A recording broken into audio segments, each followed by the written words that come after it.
जय हिंद दोस्तों। आज की क्लास में हम लोग आरपीएफ एसआई 2024 के एग्जाम में पूछे गए सवालों को करेंगे। देखते हैं यहाँ पे कि कौन कौन सा सवाल 10 सेकंड के अंदर बन पाता है और 10 सेकंड के अंदर बनाने का प्रयास भी करेंगे। पहला सवाल देखिएगा यहाँ पे, किसी निश्चित धनराशि पर 6% वार्षिक ब्याज की दर से 2 वर्षों में प्राप्त साधारण ब्याज तथा वार्षिक रूप से संयोजित होने वाले चक्रवृद्धि ब्याज के बीच का अंतर 78 रुपये दिया है। धनराशि ज्ञात कीजिए। यहाँ पे सीआई और एसआई का अंतर वाला प्रश्न है ये, ठीक है।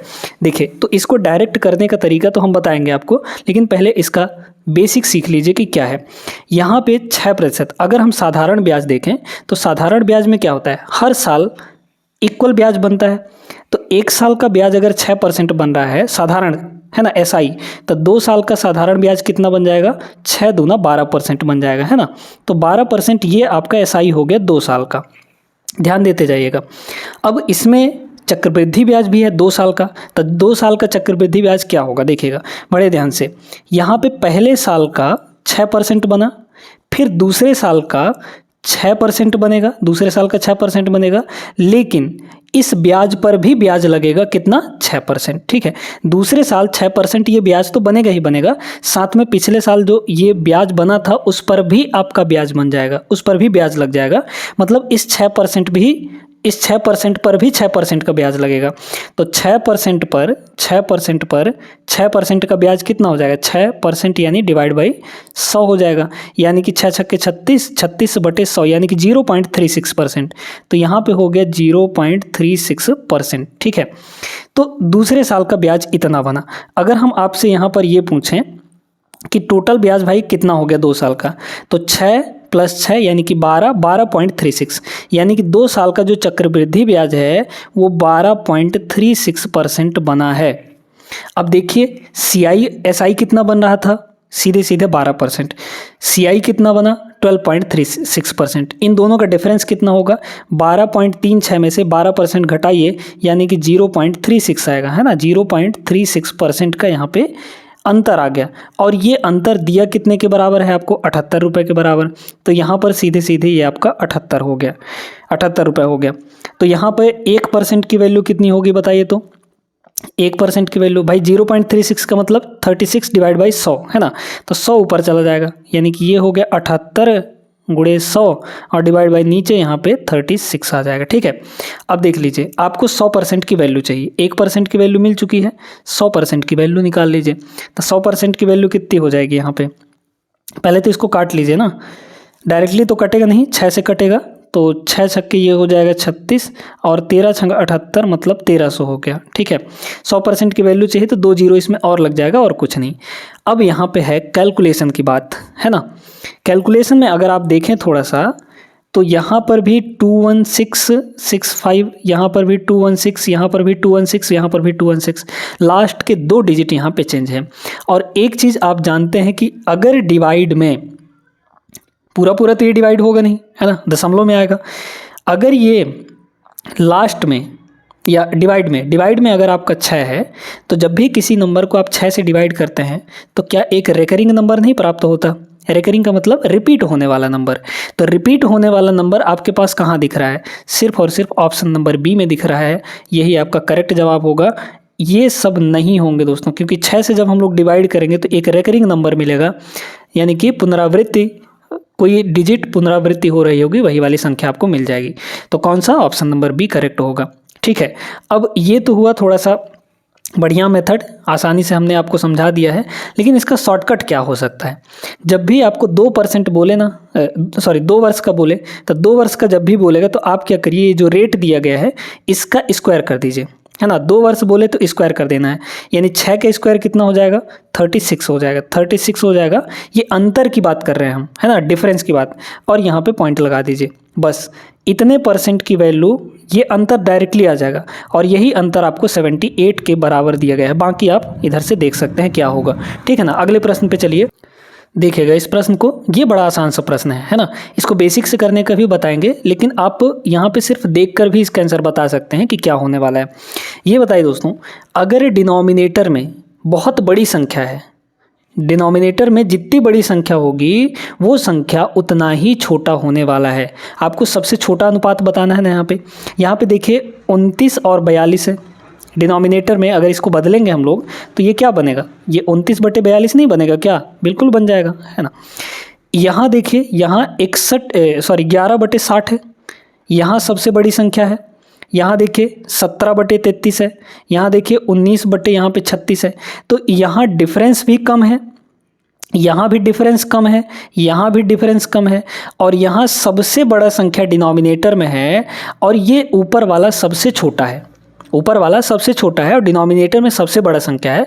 तो ओवरऑल जब हम इसको डिवाइड करेंगे तो वो सबसे छोटी संख्या बनेगी, यानी 11/60 ये सबसे छोटा होगा, सबसे छोटा अनुपात बनेगा। ऑप्शन नंबर बी इसका करेक्ट जवाब हो जाएगा। सिर्फ आप देख कर इनका आंसर बता सकते थे। आगे चलिए प्रश्न नंबर 3 पे।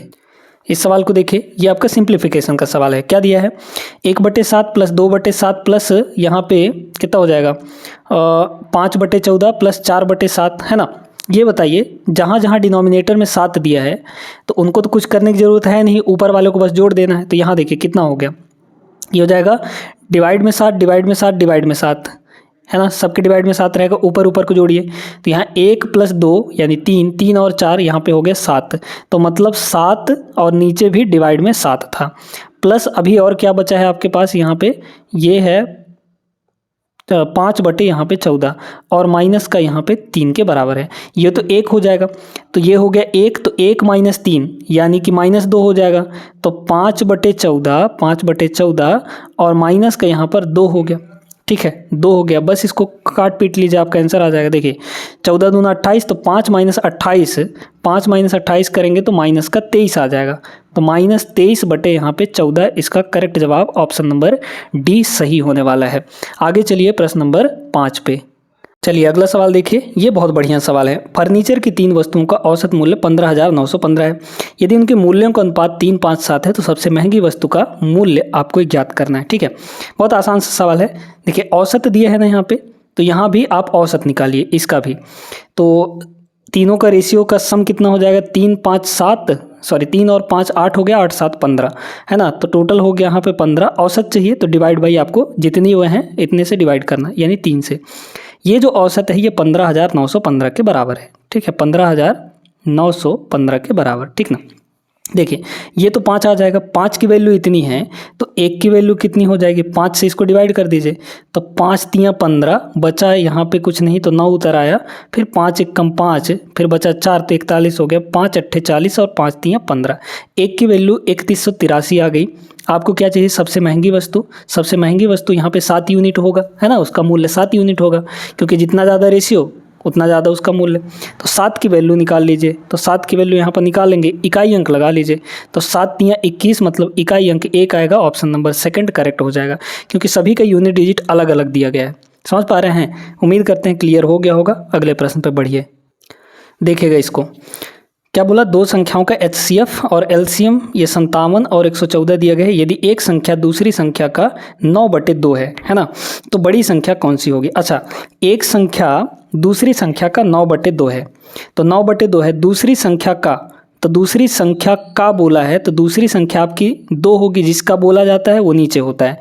तो दूसरी संख्या यानी कि y आपका 2 यूनिट होगा और पहली संख्या यानी कि x जो होगा वो 9 यूनिट होगा, यानी कि ये हो गया 9। आपको बड़ी संख्या बतानी है, तो बड़ी संख्या जिसका यूनिट ज़्यादा, जिसका रेशियो ज़्यादा, वही आपका बड़ा संख्या होगा, यानी 9 यूनिट की वैल्यू हमको बतानी है।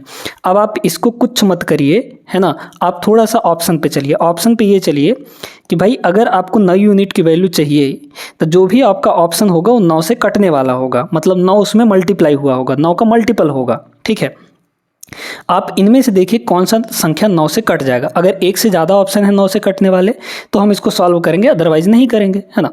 देखिए 9 का रूल क्या कहता है कि अंकों का योग 9 से कटना चाहिए। यहाँ पे 7 1 8 1 9, ये 9 से कट जाएगा, तो हो सकता है आंसर। बाकी चेक करिए, 2 1 3 4 7, ये आपका नहीं कटेगा 9 से, तो ये आंसर भी नहीं होगा। यहाँ देखिए 8 1 9, 9 6 15, 15 9 से नहीं कटता है, तो ये भी नहीं होगा आंसर। इधर देखिए ये आपका 5 1 6, 6 4 10, ये भी 9 से नहीं कटेगा, है ना। तो बस एक ही ऑप्शन 9 से कटने वाला है, यही आपका करेक्ट जवाब हो जाएगा, है ना। बड़ी संख्या पूछा था, बड़ी संख्या की यूनिट 9 है, 9 यूनिट है, तो 9 का मल्टीपल खोज लीजिए, आपको वही आंसर होगा। देखिएगा दोस्तों, नंबर सिस्टम का बहुत ही बेहतरीन प्रश्न है ना। आपको बोला है कि वह एक अंक की सबसे छोटी संख्या बताइए जिसे 6 अंकों की संख्या 910300 में जोड़ने पर वह संख्या 11 से कट जाए। 11 से कटने का रूल क्या होता है कि अल्टरनेट अंकों के योग का डिफरेंस वो 11 से कटना चाहिए, है ना। तो यहाँ पे अल्टरनेट नंबर देखें, हम अगर इसमें कुछ जोड़ेंगे तो सिर्फ और सिर्फ, अगर आप ऑप्शन में देखेंगे तो ऑप्शन में सिर्फ एक एक डिजिट वाला नंबर है। तो अगर एक डिजिट वाला नंबर हम इस लास्ट वाले में जोड़ेंगे, भाई जोड़ेंगे तो लास्ट में ही जुड़ेगा ना, जोड़ेंगे तो हमारा सिर्फ लास्ट का डिजिट चेंज होगा, है ना, इसके अलावा कोई चेंज नहीं होगा। तो यहाँ पर बस देखिए आप डिफरेंस मतलब कि अल्टरनेट नंबर को जोड़ लीजिए। 9 और 0 ये हो जाएगा 9, फिर 9 के बाद यहाँ पे ये 0 है ना, तो फिर 9 हो गया, तो यहाँ पे अल्टरनेट 9 आ गया। ठीक है, देखते जाइएगा। फिर यहाँ देखें 3 और 1 4, 4 और 0 यानी कि 4 हो जाएगा। ठीक है, तो 3 1 4 और यहाँ पे 0 है ना, तो यहाँ पे प्लस का 0 है। अब इनका हमको डिफरेंस लेना है और डिफरेंस 11 से कटने वाली संख्या आपकी आनी चाहिए, है ना। 11 से कटने का मतलब क्या हुआ कि या तो डिफरेंस 0 आ जाए या फिर 11 का कोई मल्टीपल आ जाए, जैसे 11 हो गया, 22 हो गया, 33 हो गया, इस तरीके से। तो इनका डिफरेंस हम क्या ला सकते हैं, 0 ला सकते हैं, 11 तो ला नहीं सकते, है ना। तो अब यहाँ पे डिफरेंस 0 लाने के लिए इसको क्या बनाना पड़ेगा, 9 माइनस यहाँ पे ये 9 हो जाए अगर, तो काम चल जाएगा। मतलब इस वाले में हम इस 0 के जगह पर क्या रख दें, इस 0 के जगह पे हम लोग अगर 5 रख दें तो 4 और 5 यहाँ पे 9 हो जाएगा, 9 माइनस 9 0 हो जाएगा, जो कि 11 से कटने वाला होगा। अच्छा, तो ये पहले से 0 था, ये वाला अंक है ना, ये वाला अंक यहाँ पे लिखा गया, ये पहले से 0 था, हमने इसमें कितना जोड़ा तो ये 5 हुआ, 5 जोड़ा, है ना। तो इस संख्या में हम 5 अगर जोड़ देंगे तो ये पूरी संख्या 11 से कट जाएगी। यही आपको पूछा था, ऑप्शन फर्स्ट करेक्ट आंसर बन जाएगा। समझ में आई बात, उम्मीद करते हैं क्लियर हो गया होगा। आगे चलिए देखिए इस सवाल को, इसमें क्या बोला है, लोहे के एक ठोस अर्धगोले को पिघलाकर एक लंबवृत्तीय बेलन के आकार में ढाला गया जिसका व्यास 9 सेंटीमीटर तथा ऊंचाई 42 सेंटीमीटर है, बेलन का आयतन ज्ञात कीजिए, है ना। देखिएगा तो यहाँ पे क्या बोला गया है कि पाई की वैल्यू 22/7 है ना, ये प्रयोग करना है।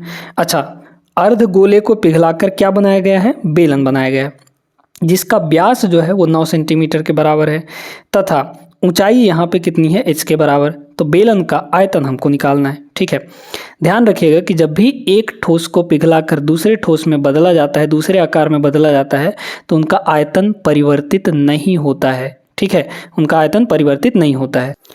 तो बस यहाँ पर निकाल लीजिए, बेलन का आयतन पूछा है ना, तो बेलन के आयतन का फॉर्मूला होता है pi r square into H. तो पाई यानी कि 22/7 है ना, 22/7 into R square, pi r square, r मतलब कि रेडियस, तो रेडियस कितना होगा, व्यास अगर 9 के बराबर दिया है तो रेडियस 9 का आधा हो जाएगा, यानी 9/2 और इंटू 9/2, क्योंकि r स्क्वायर लिख रहे हैं हम लोग, इंटू हाइट, ऊंचाई कितनी दी गई है यहाँ पे 42 के बराबर दिया गया है ना। तो 7 दूना 14 हो गया, 14 से ये 3 बार में कट जाएगा, है ना। बस यहाँ से निकाल लीजिए और ये आपका कट जाएगा 11 बार में। ठीक है, तो 9 नहीं 81, 81 तियाँ कितना हो जाएगा, तो 11 गुणे 81, 81 तियाँ यानी कि 3 एकम 3, 3 अट्ठे 24, मतलब कि 243, 243 गुणे 11 कर लीजिए। इकाई का अंक यहाँ पे 3 आ जाएगा और 3 इकाई का अंक कहाँ दिख रहा है, ऑप्शन नंबर सेकंड में, ये आपका सही जवाब हो जाएगा। समझ में आ गया होगा, उम्मीद करते हैं। और एक प्रश्न हम लोग और यहाँ पे करते हैं। इस प्रश्न को देखें दोस्तों, ये बहुत ज़बरदस्त है ना। यहाँ पे क्या बोला कि एक ठोस शंकु के आधार का व्यास इतना है और इसकी ऊंचाई जो है 21 सेंटीमीटर है।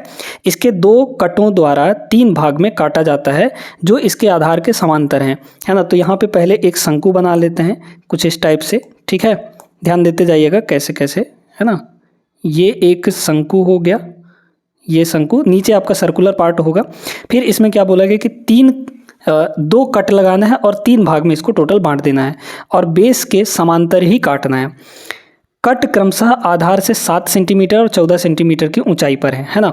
तो यहाँ पर एक कट यहाँ पे लगा दिए और एक कट हमने यहाँ पे लगा दिया। अब ध्यान से देखते जाइएगा, टोटल जो ऊंचाई थी वो 21 सेंटीमीटर की थी। पहला कट लगाया गया है 7 सेंटीमीटर के, है ना। तो इसको यहाँ से ऐसे ज्वाइन कर देते हैं तो ज़्यादा आसानी रहेगी, है ना। तो पहला कट लगाया गया है 7 सेंटीमीटर पर, तो ये हो गया 7। फिर दूसरा कट लगाया गया है 14 सेंटीमीटर पर, मतलब यहाँ से कितनी ऊंचाई हो जाएगी, यहाँ से यहाँ तक ये भी 7 हो जाएगा, क्योंकि 7 7 ये 14 हो गया। अच्छा, तो ऊपर कितना बचा होगा, ऊपर कितना बचा होगा, क्योंकि टोटल आपका 21 है जिसमें से ये दोनों भाग मिलाकर आपके 14 हो गए तो ऊपर ये वाला हिस्सा कितना बचा होगा, 7 बचा होगा, है ना। अब आपको क्या चाहिए यहाँ पे, शीर्ष भाग का वक्र पृष्ठीय क्षेत्रफल कितना होगा, मतलब जो सबसे ऊपर वाला भाग है ये वाला, ठीक है, इसका आपको एरिया चाहिए। तो अब शंकु है तो शंकु का एरिया क्या होता है, पाई आर इंटू एल हो जाता है ना।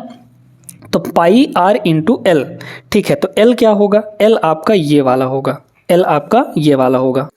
अब मेन है यहाँ पे कि आपको रेडियस पता करना है, मतलब ये जो ऊपर वाला भाग है इसका रेडियस पता करना है। कैसे पता करेंगे, देखिएगा यहाँ पे जो सबसे नीचे का व्यास दिया गया है वो 24 है, मतलब यहाँ से यहाँ ये कितना होगा, व्यास का आधा यानी 12 हो जाएगा। तो ये आपका 12 हो गया।